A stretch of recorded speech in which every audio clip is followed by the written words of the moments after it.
কোনো বাড়িতে ভিক্ষা পায় না, যে বাড়িতে যায় ভিক্ষা পায় না। ভগবানের এমন লীলা। সুদামা কাঁদতে কাঁদতে গৃহে ফিরে এসে লক্ষ্মীকে বলছে, লক্ষ্মী জানো আজ আমায় কেউ ভিক্ষা দিল না,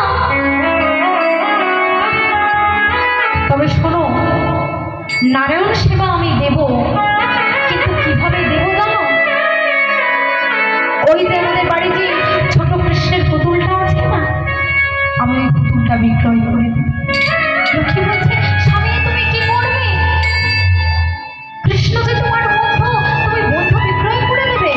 হ্যাঁ লক্ষ্মী, আমি আমার বন্ধু রাখবো, আমার বন্ধু আমার চাই না, তুমি দাও দাও, ওটা আমার হাতে তুলে দাও।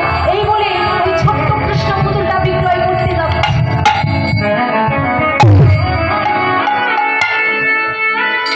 পুতুলটা নিয়ে পদ্মার আঙিনার কাছে গিয়ে ডাকছে, এই পুতুলটা আমি বিক্রয় করবো। পদ্মা বলছে,